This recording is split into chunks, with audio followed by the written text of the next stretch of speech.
Olá, que bom nos encontrarmos mais uma vez. Aqui essa galerinha conectada, fiel à nossa leitura orante. Que bom nos encontrarmos de novo. Corre lá, já pega a sua Bíblia, pega o seu caderninho de anotações. A gente já tem falado várias vezes, né, que as anotações são importantes para nos ajudar a nos concentrarmos um pouquinho mais, para nos ajudar a acompanhar também o nosso processo de crescimento na fé, a nossa vida espiritual. E hoje nós estamos com uma gaúcha. Diga quem você é. Olá, pessoal. Sim, gaúcha de Porto Alegre, Rio Grande do Sul. Eu sou a Vitória, participo da comissão, então, de juventudes da CNBB e faço parte da PJM, Pastoral Juvenil Marista, né? Meus grupos de base, de lá que eu venho, esse é o carisma, né, que eu comungo. E muito feliz de estar aqui com vocês hoje para a gente poder rezar um pouquinho, celebrar um pouco a palavra e pensar um pouco na vida. Maravilha, olha só. Então a Vitória faz parte do grupo da Coordenação Nacional, que é composta por representantes das expressões juvenis. E a Vitória representa esse grupo das congregações que tem, né, grupos de jovens, movimentos juvenis ligados ao seu carisma. Que bom, Vitória, contar com você. Então, nós vamos rezar hoje o Evangelho de Mateus 16, de 13 a 20. Mateus 16, 13 a 20. Lembrando que nós fazemos sempre a nossa leitura orante com o Evangelho do final de semana, né, do domingo, para que a gente também possa, além de nos alimentar da palavra, a gente também consiga fazer essa conexão da liturgia e com a nossa vida. É porque a palavra vivida, ela vai nos transformando. E é importante a gente ter essa consciência de que a palavra, ela tem que nos mostrar quem nós somos e a que nós somos chamados, a quem nós somos chamados a ser, a partir do modelo Jesus. Então, quando nós comungamos Jesus na Eucaristia, nós estamos comungando, assumindo, aceitando também o seu projeto de vida, o seu projeto de amor para cada um de nós. E a palavra é que vai nos mostrando, vai nos ajudando também a perceber qual é esse projeto que Deus tem para nós. Então, por isso é importante a escuta da palavra. E a escuta da palavra também nos educa para a escuta da realidade, para a escuta do outro, e assim Deus vai mostrando para nós quem Ele é e o que Ele espera de cada um de nós. Então, que essa leitura orante, como todas as outras que nós temos feito, possam de fato nos ajudar neste processo. Nós aprendermos dele para sermos cada vez mais cristificados e sendo outros cristos, seremos mais humanos, porque Jesus é a primazia, né, o modelo de ser humano, aquele que atingiu de fato o projeto de Deus como humano e que nos ensina como fazer este processo. Então vamos começar iniciando pedindo as luzes do Espírito Santo. Lembrando então os passos da Lécio, a gente pede as luzes do Espírito Santo, faz a leitura, faz a meditação, tentando perceber o que o texto diz, o que o texto diz para nós. Depois a gente faz a contemplação, que é um pouco do nosso diálogo com Deus, mas também aquilo que Ele transforma na nossa vida. Né? A forma com que nós vamos deixando que o olhar de Jesus seja o nosso olhar para nosso mundo, para nossa realidade. Certo? Por isso a gente também assume um compromisso. Então, lá no finalzinho eu sempre falo para vocês, escreve lá também qual é a palavra-chave para você viver, qual é o apelo, né, que a leitura dessa palavra suscitou no seu coração. Vamos começar então, Vitória? Vamos pedir então que o Espírito Santo esteja entre nós, que ele nos ilumine, como diz São Paulo, né? É ele que nos ensina o que devemos pedir, o que devemos dizer. E eu quero hoje pedir ao Espírito Santo pelas palavras de Santo Agostinho. Tem outras traduções dessa oração, mas eu gosto muito dessa tradução que diz assim: Vivei em nós, ó Espírito Santo, para que nossos pensamentos sejam todos santos. Atuai em nós, ó Espírito Santo, para que nossos trabalhos também possam ser santos. Aquecei nossos corações, ó Espírito Santo, para que amemos só o que é santo. Fortalecei-nos, ó Espírito Santo, para que defendamos tudo o que é santo. Curai-nos, ó Espírito Santo, para que possamos ser santos. Um instante de silêncio, vamos só deixar que essa presença do Espírito Santo, de fato, se faça sentir em nosso coração, silenciando a nossa mente, o nosso coração, acalmando-nos e preparando-nos para acolher a palavra.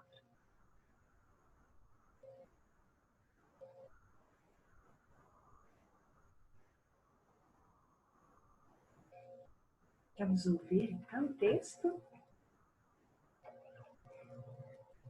Proclamação do Evangelho de Jesus Cristo segundo Mateus. Naquele tempo, Jesus foi à região de Cesareia de Filipe e ali perguntou a seus discípulos: Quem dizem os homens ser o filho do homem? Eles responderam: Alguns dizem que é João Batista, outros que é Elias, outros ainda que é Jeremias ou algum dos profetas. Então Jesus lhes perguntou: E vós, quem dizeis que eu sou? Simão Pedro respondeu: Tu és o Messias, o Filho do Deus vivo. Respondendo, Jesus lhe disse: Feliz és tu, Simão, filho de Jonas, porque não foi um ser humano que te revelou isso, mas o meu Pai que está no céu. Por isso, eu te digo que tu és Pedro, e sobre esta pedra construirei a minha igreja, e o poder do inferno nunca poderá vencê-la. Eu te darei as chaves do reino dos céus. Tudo o que tu ligares na terra será ligado nos céus. Tudo o que tu ligares na terra será ligado nos céus. E tudo o que tu desligares na terra será desligado nos céus. Jesus então ordenou aos discípulos que não dissessem a ninguém que ele era o Messias. Vamos ouvir então mais uma vez o Evangelho, para a gente já ir pontuando quais são as expressões, as frases que mais chamam a nossa atenção. Jesus foi à região de Cesareia de Filipe e ali perguntou aos discípulos: Quem dizem as pessoas ser o Filho do Homem? E eles responderam: Alguns dizem que és João Batista, outros Elias, outros ainda Jeremias ou alguns dos profetas. E vós, retomou Jesus, quem dizeis que eu sou? Simão Pedro respondeu: Tu és o Cristo, o Filho do Deus vivo. Jesus então declarou: Feliz és tu, Simão, filho de Jonas, porque não foi carne e sangue quem te revelou isso, mas o meu Pai que está nos céus. Por isso eu te digo: tu és Pedro, e sob esta pedra edificarei a minha igreja, e as forças do inferno não poderão vencê-la. Eu te darei as chaves do reino dos céus. Tudo o que ligares na terra será ligado nos céus, e tudo o que desligares na terra será desligado nos céus. Em seguida, recomendou aos discípulos que não dissessem a ninguém que ele era o Cristo. Vamos retomar então, quais são as expressões, as frases, as palavras ou as imagens que mais tocam o nosso coração, que chamam a nossa atenção, ou que talvez despertem também a nossa curiosidade.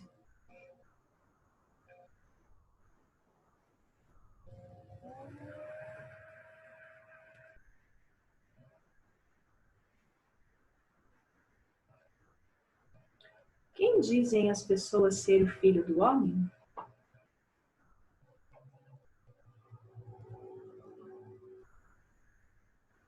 Porque não foi um ser humano que te revelou isso, mas o meu Pai que está no céu.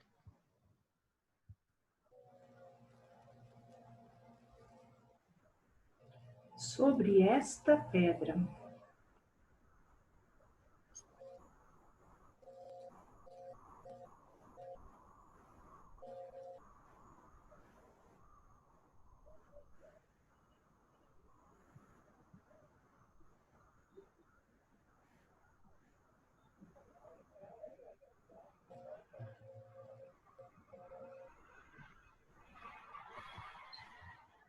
É interessante porque no contexto do texto, Jesus estava na parte anterior discutindo com os fariseus, os saduceus, né? E logo depois Jesus vai anunciar o mistério da sua paixão, o sofrimento aos seus discípulos, né? Então, esse episódio me parece que ele como que Jesus pensa, né? Será que os nossos discípulos, diante de tanta controvérsia com os saduceus, com os fariseus, será que esses discípulos que me acompanham estão prontos para perceber o mistério da cruz? Para entender que o meu segmento não é glorioso, que o meu segmento não é algo que vai trazer fama, que vai trazer poder, que vai trazer força? Me parece que Jesus, de alguma forma, está testando, né? Está perguntando, está querendo saber como é que está, né? Está fazendo um acompanhamento da caminhada dos discípulos, né? Aqui no contexto do texto. Por isso é importante a gente pensar hoje, né? Que pergunta Jesus nos faz dentro da nossa realidade, do nosso contexto pessoal, né? Existencial, social, nesse ambiente que nós estamos vivendo agora de pandemia ainda, né?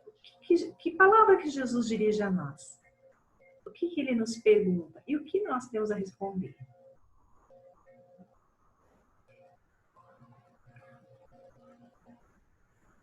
Me é muito forte essa passagem que Jesus fala, né? Não foi um homem que falou-lhe de mim, mas meu próprio Pai. E acho que é um pouco a nossa relação com Jesus, né? Não é tanto do testemunho daqueles que estão na Terra, né? De outros seres humanos, mas sim do testemunho e do poder da luz de Deus, né? O testemunho vivo de Jesus, enquanto homem, enquanto ser histórico, que hoje nós sentimos através da luz de Deus, né, nos nossos corações, e que também tomamos como testemunho para as nossas vidas, né? Um pouco daquilo que nós sonhamos enquanto sociedade, um pouco daquilo que Deus fala para a gente. É verdade. É interessante porque Pedro fala, né? Desculpe. Pedro responde e Jesus reconhece, né? Que quem revelou isso foi Deus. E aí a gente pode lembrar um pouquinho também de quando a nossa igreja nos fala da importância do encontro com Jesus. Porque a razão da nossa fé, aliás, a fonte da nossa fé não somos nós mesmos. É a ação de Deus na nossa vida. E o encontro com Jesus é uma graça. Então, quando a gente ainda não fez essa experiência de perceber que Jesus é vivo, que Jesus está presente, que Jesus nos acompanha o tempo todo, que Ele faz parte da nossa vida, essa é uma graça a pedir. Porque é Ele mesmo que vem ao nosso encontro e nos revela essa verdade. Então, acho que um pouco a experiência que Pedro faz é esta. Agora, Pedro é cabeção, né? Porque depois, quando Jesus falar que o negócio é para a cruz, Pedro vai dar para trás, né? Mas eu acho que é justamente um pouco essa nossa caminhada, né? Não é que o encontro com Jesus vai fazer assim, né? Pã, agora você converteu magicamente. Não é assim. Mas ele nos coloca num processo de crescimento, num processo de conversão, num discipulado, que é o quê? Uma aprendizagem contínua do jeito de ser de Jesus. Então, acho que esse é um chamado, né? Acho que a pergunta que Jesus nos dirige hoje é: vocês estão dispostos, né? Você, Vitória, você, irmã Valéria, está disposta a entrar nesse processo, nesse caminho, a ser de fato um discípulo? Então, me parece que é um apelo que soa forte quando eu leio esse evangelho. E Jesus fala, né, sobre esta pedra, que é qual? É a confissão de fé de Pedro. Então, não é qualquer coisa, né? A igreja ela é construída a partir da experiência, do reconhecimento de que Jesus é, de fato, o Senhor, o Mestre, aquele que veio nos salvar. Não é em cima de qualquer coisa, não é uma empresa. A nossa fé é que precisa ser hoje também o tijolinho que constrói essa igreja. Que nós somos igreja, nós somos chamados a ser também as pedras desse edifício que aqui, né, no Evangelho a gente percebe que se inicia com o segmento, com a resposta dos discípulos que estavam ao lado de Jesus.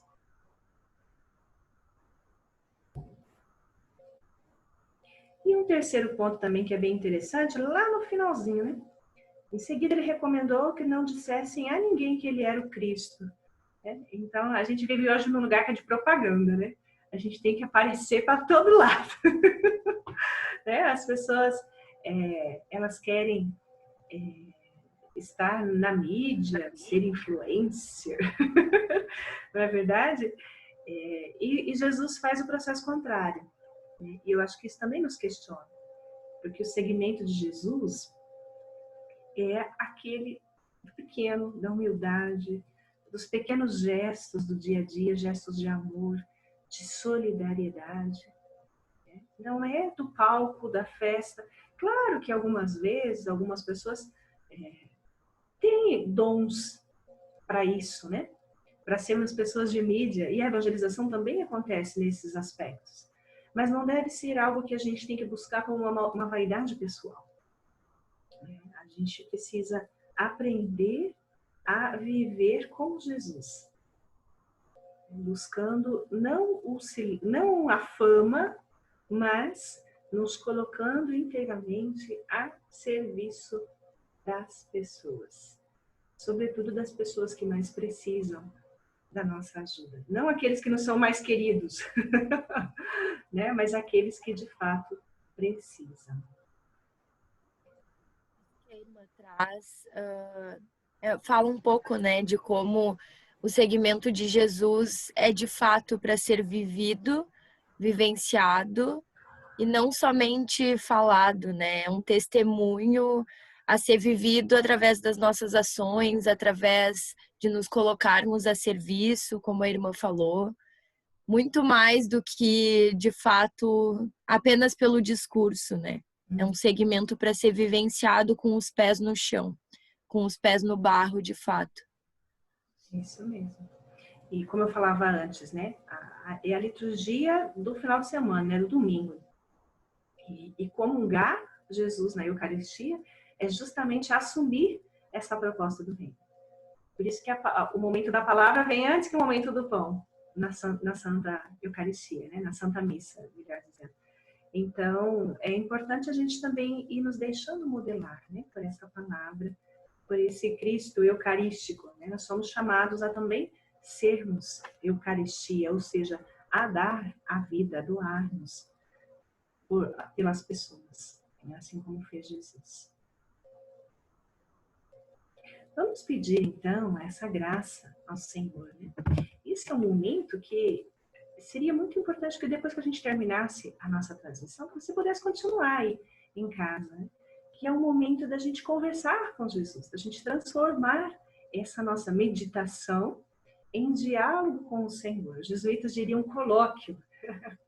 Então, é a nossa conversa. É hora da gente se colocar, olha, Jesus, isso aqui é desafiador, isso aqui eu não consigo fazer. O que bom que você está me revelando isso. Eu, então, que bom que eu já consegui fazer a caminhada de superar algo que eu percebi, que você já me mostrou que me atrapalhava no seu segmento. Ou talvez brote do seu coração um pedido de perdão. Jesus, perdão, que nem sempre eu consigo estar de forma coerente no seu segmento. Às vezes eu penso que você é João Batista, Jeremias, e saio correndo atrás de outras coisas e perco de vista. Então, é o momento da gente colocar no coração de Jesus, no nosso coração, de forma simples, conversando com Ele. E também dando espaço para que Ele nos responda. Nós vamos deixar aqui só uns minutinhos de silêncio para que a gente possa pedir a graça de saber falar com Jesus, sem medo. A graça de aprender a dialogar com o Mestre.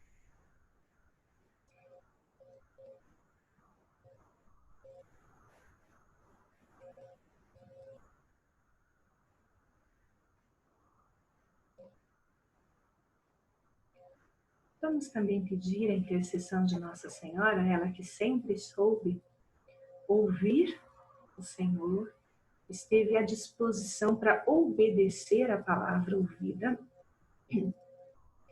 que ela também nos ajude a escutar os questionamentos que Jesus tem a nos fazer. E que a gente possa, como ela, assumir o seguimento de Jesus com todas as suas consequências, buscando realmente que Ele seja o centro, e não nós mesmos.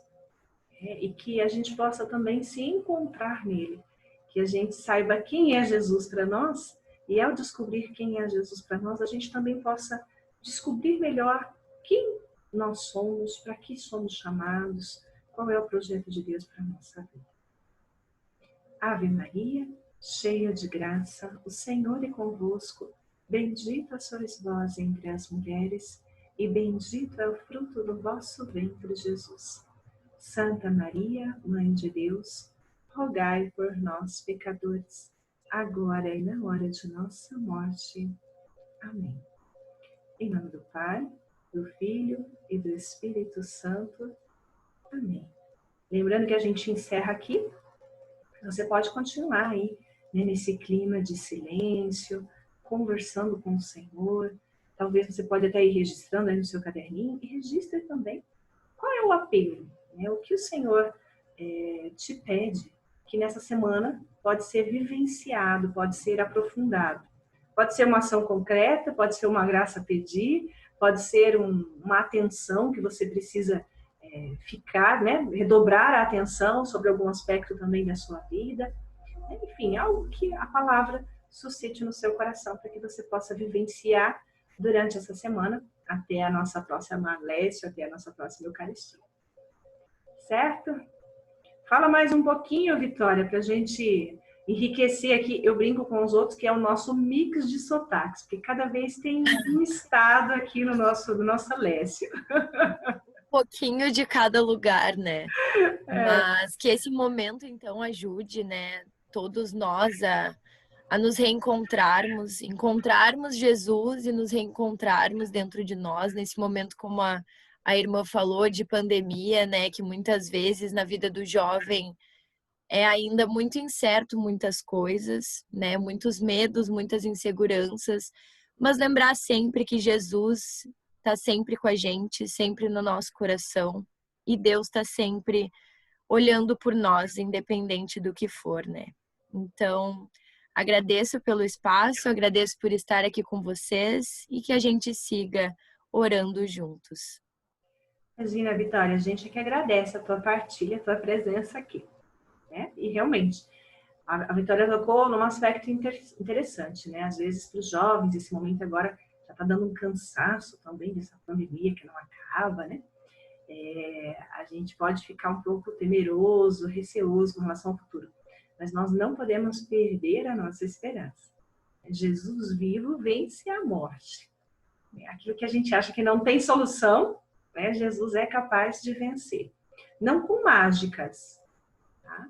Não com mágicas. Não procuremos um Jesus milagreiro, né, mas nos disponhamos a estar no seu segmento para abstrair a sabedoria de vida dele e podermos ser nós mesmos os agentes de transformação da nossa realidade. Por isso, cultivemos no nosso coração a esperança. Certo? Então, um grande abraço para vocês. Até então a nossa próxima Lécio. Abraço.